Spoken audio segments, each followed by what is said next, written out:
Hi, I'm Macy Jenkins. I'm Lauren Jones. And we are part of the Choice Charter Committee for IO.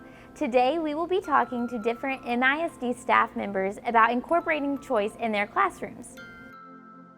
It gave my students a little more autonomy to be able to do what they wanted to do within my parameters while I was teaching hybrid or while I was working with one-on-one or small group with other students. And so it was really more of like it's a classroom management tool for me. It was an easy way to get the kids to buy in. It stemmed from a desire to see my kids more engaged with their learning. They participated, they were alive during our class, but I didn't actually see genuine investment in what they were learning. So that all stemmed from wanting to see them more invested into what they were actually doing. And the glimpses that I did see in moments where they were invested, it was so worthwhile and it seemed like the sky was the limit. So I wanted to incorporate that more into my teaching. I was apprehensive as well, and so I know the challenges there. However, it greatly benefits the students. What choice is removing yourself from the locus of importance in your classroom. You still manage your classroom like what you are the head of the class and you're in charge of their learning, but at the same time you are handing off to them more control over how they learn. They're going to take charge. They're going to become their little leaders and they really will rise to meet the occasion. They really will.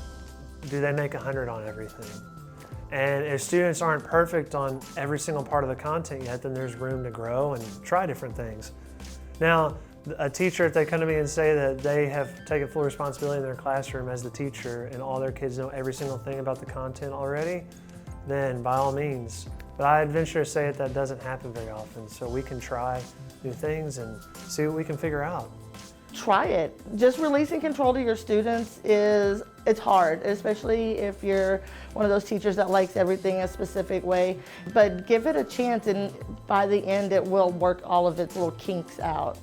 I would say start small. You don't need to totally overhaul your classroom overnight, but just setting small goals like, okay, for the last 15 minutes of class, once a week I'm gonna try a student choice activity and see how the kids respond to that. Fine tune all the small details for yourself and just slowly release some of that control that we as teachers love to have.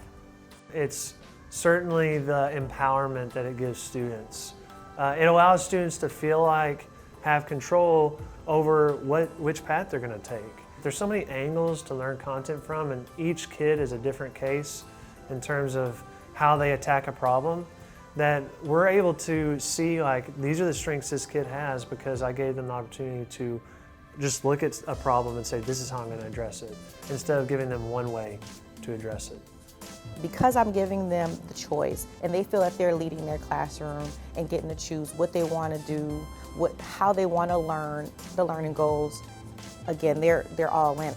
And they can tell you what they've learned. They can tell anybody who walks in the room what they've learned, what they're doing, and why they're doing it.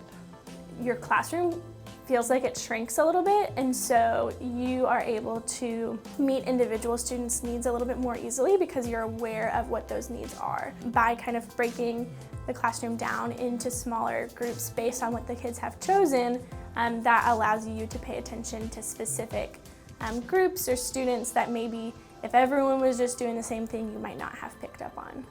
So I started about 3 or 4 months in and the difference that really I saw was their attitude coming into class.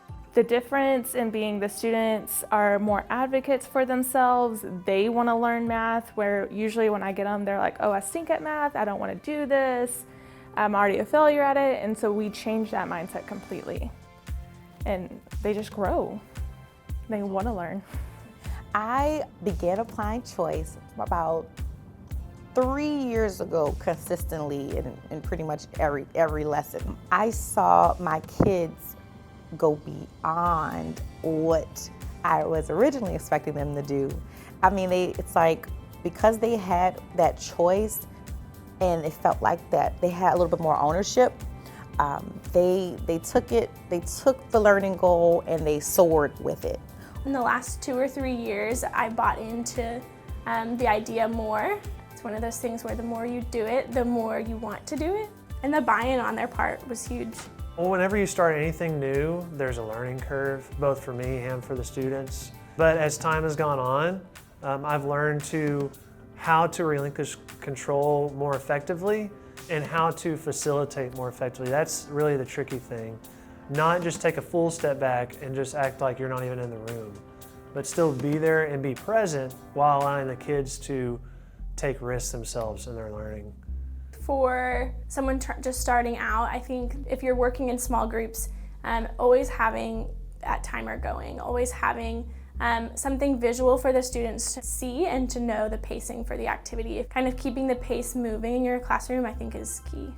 Giving them some resources and saying, like, here's some things to play with, instead of giving them the exact template and outline. That's a really effective way to get it started. Start with place, because that is real easy to do in the classroom. Do you want to work at your table? Do you want to work at the floor? Do you want to work in this corner of the room? Do you want to work in the whole part of the room? So for a novice teacher, I would start with place.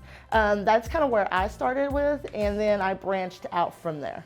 Finding what you want to start with. It's different from every teacher. It just depends on where you are at in your growth as well. Like for me, it was noticing that, whole group instruction wasn't working for me. And so that's where I grew first. Then I went to how they learned in independent activities.